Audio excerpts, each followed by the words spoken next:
ഈശോ മിശിഹായ്ക്ക് സ്തുതിയായിരിക്കട്ടെ. വിശുദ്ധ മത്തായിയുടെ സുവിശേഷം 20-ാം അധ്യായം 1 മുതൽ 16 വരെയുള്ള തിരുവചനങ്ങൾ. മുന്തിരിത്തോട്ടത്തിലെ കൃഷിക്കാരന്റെ ഉപമ. ജോലിക്കാരെ പറ്റി നമുക്ക് കാണുവാനായിട്ട് സാധിക്കും. ഇവരുടെ മോശമായ 3 പെരുമാറ്റങ്ങളെ കുറിച്ചാണ് ഈ നിമിഷം പറഞ്ഞു വയ്ക്കുക.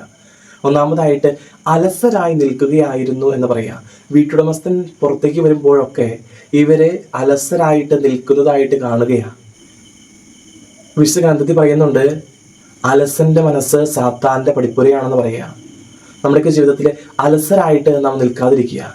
അലസരായിട്ട് നമ്മൾ നിന്ന നമ്മുടെയൊക്കെ ചുറ്റുമുള്ളവരുടെ മുമ്പിൽ നമുക്ക് ഒരു വിലയുണ്ടാവില്ല. മറിച്ച് അലസരായി നിൽക്കാതെ അധ്വാനിക്കാനുള്ള ഒരു മനസ്സ് കാണിക്കുക. രണ്ടാമത്തെ കാര്യമാണ് കൂടുതലായിട്ട് ലഭിക്കണമെന്ന് വിചാരിച്ചവർ. മറ്റുള്ള ജോലിക്കാർക്ക് അവർ ഓരോ ദിനാറ് വെച്ച് കൊടുത്തപ്പോൾ ഞങ്ങൾക്ക് കൂടുതൽ ലഭിക്കുമെന്നൊരു ചിന്ത അവർക്കുണ്ടായിരുന്നു. അവർ വന്ന സ്ഥലം മറന്നുപോയി. ആരും ജോലിക്ക് വിളിക്കാതെ ഒരു വഴിയരികിൽ നിൽക്കുന്നവർക്ക് ജോലി കിട്ടിക്കഴിഞ്ഞപ്പോൾ പഴയ ജീവിതം മറന്നുപോവുകയാണ്. പഴയ ജീവിതം മറന്നുപോയി കിട്ടിയത് പോരാ എന്നൊരു ആഗ്രഹം മനസ്സിലേക്ക് വരികയാണ്. ഒരു അത്യാഗ്രഹം മനസ്സിലേക്ക് വരികയാണ്. ഞങ്ങൾക്ക് ഇനിയും കിട്ടണം എന്നൊരു ആഗ്രഹം.